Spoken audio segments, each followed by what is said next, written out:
We discussed in a previous segment the White House Correspondents' dinner and President Joe Biden calling out and going after Donald Trump in some fantastic ways. Well, one other moment was awesome that I want to dedicate a little bit of time to, and that was the call out of Lauren Boebert, okay, the MAGA Republican congresswoman. And one of the things that has come to define her is her unfortunate, embarrassing antics out in public. One moment in particular, and I'll show you President Biden mocking her for this, then I'll give you another example of a different person mocking Lauren Boebert for this, and then we'll discuss some takeaways. Here is President Joe Biden last night.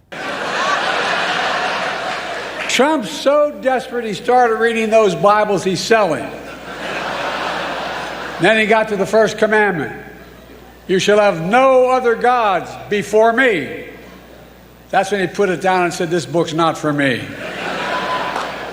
I'm going to pause your viewing of this video super quickly to ask you to subscribe to the YouTube channel. Just click that subscribe button, and right next to it is the join button. So you can become a member to get the daily bonus show by clicking that join button.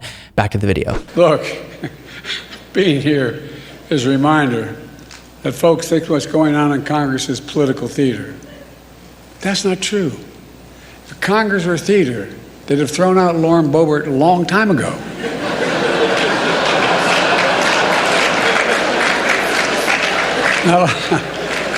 Yeah. So, of course, referring to Lauren Boebert being kicked out of the theater of the Beetlejuice musical because she was vaping after being asked to stop. She continued. She was publicly groping her partner that she was there with, and was engaging in lewd acts in public, and was shouting very loudly or singing loudly or something. And so then she was asked to leave after being warned by the staff. Now, one of the things, before playing this other clip of Lisa McClain mocking Lauren Boebert for this, that I think we should make sure to say when talking about this, yes, the public fondling is definitely salacious and interesting, and is indicative of this hypocrisy. Oh, the family values people who go around judging everyone else, then do this out in a public theater. But I also think one of the most character emphasizing activities that she engaged in there, sort of something that reveals her own low character, is how she treated the staff. You might remember this part gets glossed over a little bit from that event because of the other notable actions, but she was flipping off the staff at this theater when they asked her to leave. She said, "Do you know who I am?" Which is just one of the most obnoxious things you can possibly say, no matter who you are. And she was being super disrespectful to them.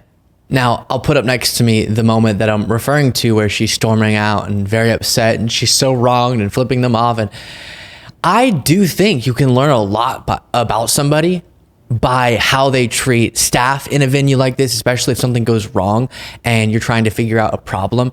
And if someone is super disrespectful to, whether it be like this, staff in a theater, or staff at an airport when your flight is delayed, or service workers, a waitress at a restaurant, or a waiter, and people who can't keep their cool and let out their anger on those individuals just doing their jobs, I judge hard, okay?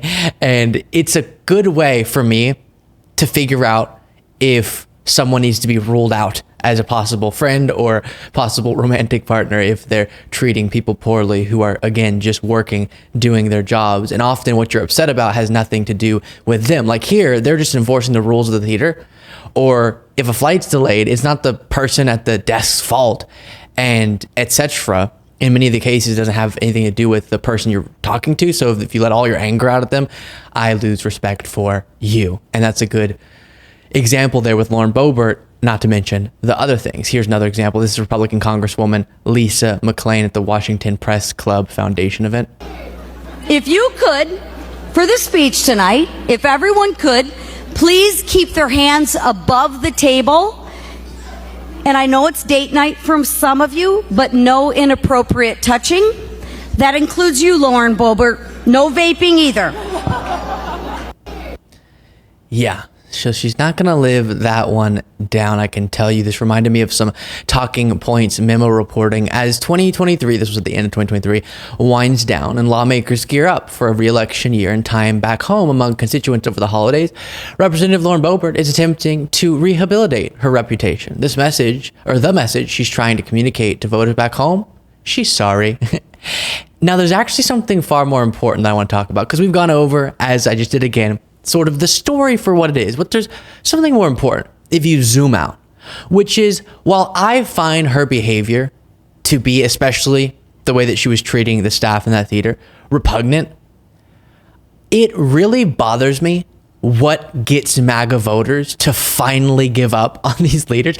We don't know if they're going to vote her out, but this is the most political trouble she's had in a long time. And the fact that it takes this sort of scandal for them to care about how awful Lauren Boebert and others are is bad. Meaning, we saw this with Madison Cawthorn too. He constantly was provoking violence, pushing conspiracy theories, so detached from reality, bolstering the dangerous messages constantly in our political conversations. And that didn't bother MAGA folks one single bit. And then he told that story of the coke-fueled orgies in Congress, and then there was that Republican effort to get him out of Congress and the weird playtime with his cousin thing video. I don't know how to describe it. That actually ended up being what got MAGA voters fed up with him. Not the fact that he wasn't doing anything to benefit their life with policy.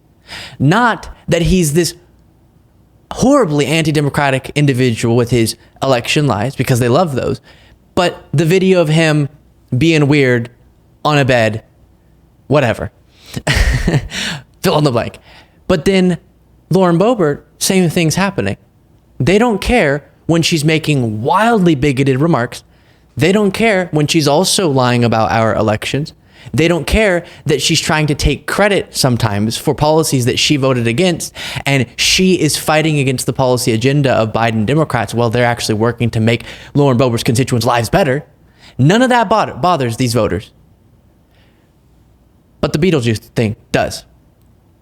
That gives you a sense of the flawed priorities. I am happy that it's hurting Lauren Boebert politically, because I want anything to hurt her politically. And I do think she should be judged for the hypocritical nature of that, and just being a public nuisance is not something to be respected. But really, MAGA, it takes these sorts of more surface level debacles to push you over the edge. And we don't even know if this will push you over the edge fully. But the fact that they spend every day obstructing real solutions that could benefit your life, the fact that they cannot speak without telling a lie, and they seem to have so little respect for our democracy that they would put it all in the trash for their cult leader, none of that bothers you, but the Beetlejuice public fondling does. Come on. Let me know what you thought of all that in the comments.